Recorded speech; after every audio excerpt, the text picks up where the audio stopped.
Uma vez que eu tenho uma verificação de autorização aqui no atributo, eu não precisaria fazê-la de novo aqui dentro, né? Se eu quisesse pegar o usuário autorizado ou autenticado, já que ele já está autorizado, eu faria isso aqui. Se eu quisesse fazer algum vínculo aqui dentro nessa rota, se eu precisasse do usuário para alguma coisa aqui. Fazendo isso, eu estou aqui com o token de manager nessa aba aqui do Swagger. Eu consigo acessar a conta então, porque ele precisa ser manager. E se eu for ver aqui no log da aplicação, a gente vê que ele vai na base uma vez por conta do atributo, para pegar, ver quem é esse usuário, e depois ele vai de novo para pegar o usuário dessa função aqui. Então seria bom que esse serviço aqui ele tivesse algum tipo de cache, né? Para a gente não precisar ir duas vezes na base de dados. Então aqui ele teria uma propriedade private user cache user, e antes de qualquer coisa eu verificaria se ele não é nulo, retornaria ele mesmo. Se ele for nulo, ele não vai entrar aqui. Eu dou um cache nele aqui.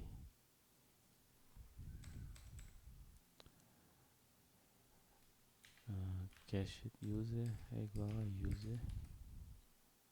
Se o user não existir, eu jogaria essa exceção. E aqui eu retorno o usuário. Se eu fizer isso, nós vamos ver que já resolve o nosso problema de duas vezes na base de dados. Ó. Agora ele só vai. Aqui a aplicação começou, foi buscar uma vez e depois ele aproveitou o usuário.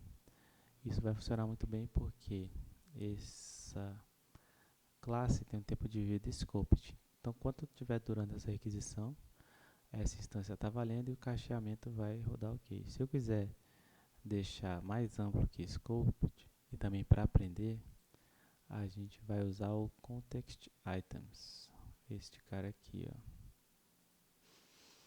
A gente vai usar esse contexto aqui para armazenar o usuário aqui.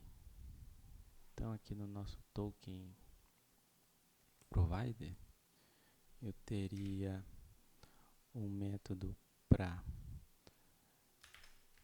buscar o usuário cacheado e outro método para cacheá-lo, né? Recebendo o usuário aqui uma vez que eu tenho o usuário. Tá aqui.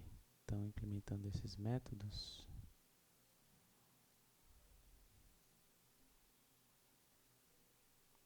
e aqui eu uso esse cara aqui de novo. E para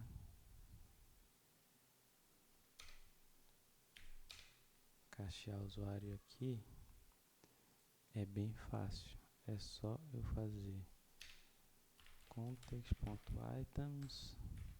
Preciso de uma chave.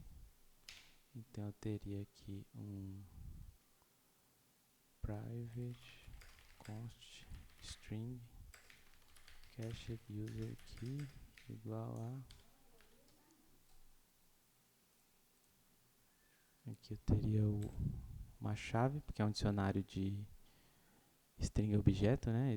Esse items aqui, ó, é na verdade objeto. Então eu vou fazer uma chave para ele do tipo string. E aqui eu vou falar que nessa chave aqui, quero que ele armazene esse usuário que eu vou receber aqui nessa função. E se eu precisar do usuário,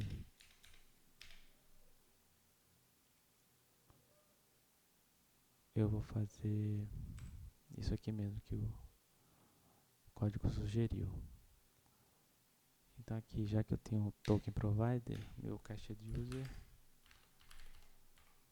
é o meu token provider.getCachedUser.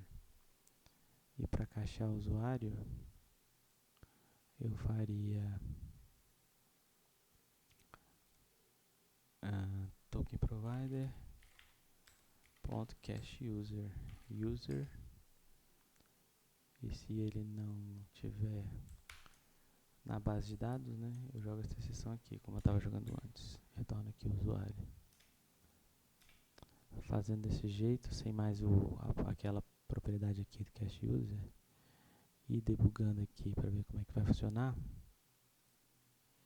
Vamos ver que vai funcionar igual. Só que agora no contexto mais amplo do Context Items.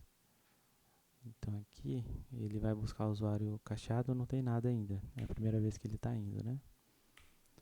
E aí então ele vai ter que ir lá na base, buscar o usuário. E aqui ele vai fazer o cache no usuário no context.items. Esse cara aqui. Então agora ele tem o meu Authenticated User aqui. E outra coisa aqui do .NET. Então quando ele for de novo buscar esse usuário, ele vai conseguir retorná-lo aqui do meu context items, nessa chave aqui. E eu já retorno ele e vou à base só uma vez. A próxima é só para pegar fluxo conta, só vim aqui. Então a gente aprendeu aqui como usar o context items, né, para fazer um cache de usuário, melhorar a performance de múltiplas chamadas na base de dados aqui. Aqui eu vou deixar assim mesmo, implementando as funções e interpretou o provider. Então a gente adicionou um cache de usuário para quando eu tenho múltiplas requisições. User caching for